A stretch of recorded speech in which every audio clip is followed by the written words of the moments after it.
Caribbean समुंदर के बीच एक 75 एकड़ में फैला हुआ खूबसूरत प्राइवेट आइलैंड, जहां लग्जरी विलाज, हेलीपैड, जिम्स और स्विमिंग पूल्स हैं। बिल्कुल एक जन्नत जैसा मंजर, लेकिन ये जन्नत किसी दोज़ख से कम नहीं थी। 1998 में एक अमेरिकन बिजनेसमैन कैरिबियन में एक आइलैंड खरीदता है तकरीबन $8 बिलियन में।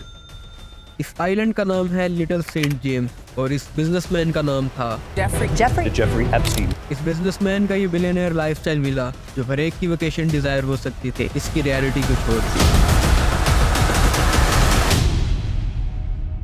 यहाँ अंडर 18 12 से 16 साल की लड़कियों की ट्रैफिकिंग होती थी। उन्हें मसाज जॉब्स का लालच देकर उन्हें सेक्सुअली अब्यूज किया जाता था। रिपोर्ट्स के मुताबिक इसमें सिर्फ एप्स्टीन शामिल नहीं था, बल्कि इसमें इन्वॉल्व थे दुनिया के पावरफुल लोग जैसे Prince Andrew, Stephen Hawking, Chris Tucker, कई पॉलिटिशियंस और ऐसे बहुत सारे हाई प्रोफाइल लोग। जेफरी एप्स्टीन जो ब्रुकलिन में मैथ टीचर की जॉब करता था, वो आगे चल के बिलियनर्स का फाइनेंशियल एडवाइजर बन गया और उसके क्लोज फ्रेंड्स में शामिल थे मशहूर ज़माना डोनाल्ड ट्रंप, बिल क्लिंटन और इसराइल के फॉर्मर पीएम एहूद बाराक। मार्च 2005 जब फ्लोरिडा में एक पेरेंट्स अपनी 14 साल की लड़की के साथ पुलिस स्टेशन जाते हैं और इस मैटर की कंप्लेन करवाते हैं, तो इंक्वायरी के कुछ ही महीनों में 35 और विक्टिम्स आइडेंटिफाई हो जाती हैं और सबकी सेम स्टोरी के उन्हें जॉब्स का लालच देकर मोलेस्ट किया गया। पुलिस समझ गई कि ये ऑर्गेनाइज्ड सिस्टम के थ्रू ट्रैफिकिंग का मामला है। फिर जुलाई 2006 में FBI ये केस संभालती है, रिपोर्ट्स बनती हैं, विक्टिम्स की स्टेटमेंट ली जाती है, जेफरी पर चार्जेस लगते हैं और जेफरी को 18 महीने की लग्जरी जेल की सजा मिलती। ये जेल लग्जरी इसलिए थी क्योंकि यहाँ जेफरी को अपना प्राइवेट ऑफिस दिया गया, जहाँ वो हफ्ते में 6 बार 12 घंटे के लिए जा सकता था। यहाँ एंट्री होती है एक जर्नलिस्ट जूली के ब्राउन।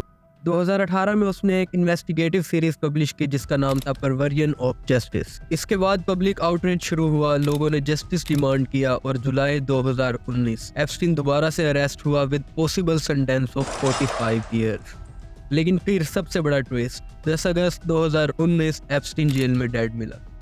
ऑफिशियल स्टोरी ये कहती है कि उसने बेडशीट से सुसाइड की, लेकिन फैक्ट्स ये हैं कि वो उस रात सेल में अकेला था और उस रात कैमरास भी काम नहीं कर रहे थे। 2024 के इलेक्शंस में ट्रंप ने ये वादा किया कि अगर वो प्रेसिडेंट बना तो एप्स्टीन फाइल्स को पब्लिक कर देगा। Would you declassify the Epstein files?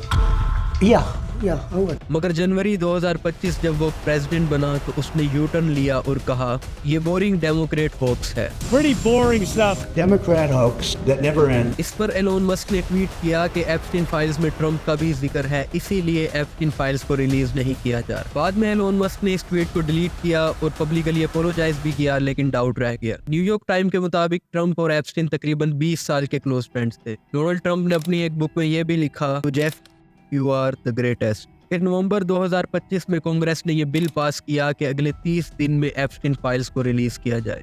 Republicans और डेमोक्रेट्स दोनों ने सपोर्ट किया और मजबूरन ट्रंप को साइन करना पड़ा। इनिशियली कुछ फाइल्स को ही रिलीज किया गया, लेकिन फिर दिसंबर 2025 में 30,000 फाइल्स को रिलीज किया गया। ट्रंप के सपोर्टर्स जो बिल क्लिंटन के एक्सपोज होने पर एक्साइटेड थे, वो ये देखकर हैरान हो गए कि यहाँ क्लिंटन के बारे में कम और ट्रंप के बारे में ज्यादा मेंशन था। एक ईमेल के मुताबिक ट्रंप ने तकरीबन 8 बार एप्स्टीन के प्राइवेट प्लेन से ट्रैवल किया और हैरानी की बात यह है कि जस्टिस डिपार्टमेंट, जिसे न्यूट्रल रहना चाहिए था, उसने ट्रंप को प्रोटेक्ट किया और सब एलिगेशंस को अनट्रू बताया। लेकिन इस पूरी कहानी में एक और ट्विस्ट ये भी है कि अभी सारी एप्स्टीन फाइल्स रिलीज नहीं, अभी 1 मिलियन से ज्यादा डॉक्यूमेंट्स पेंडिंग है। रियल क्वेश्चन ये है कि और कितने प्रेसिडेंट्स एक्सपोज होंगे, कितने प्रिंस, कितने बिलियनर्स। ये केस सिर्फ एप्स्टीन का नहीं है, ये पूरी ग्लोबल पावर स्ट्रक्चर का टेस्ट। जितनी फाइल्स रिलीज होंगी उतना ज्यादा सच सामने आएगा और जितना ज्यादा सच सामने आएगा उतना ज्यादा दुनिया शॉक होगी। तो आज के लिए इतना ही, मुझे दीजिए इजाजत। मैं हूँ साबू और ये है साबू स्पीक्स।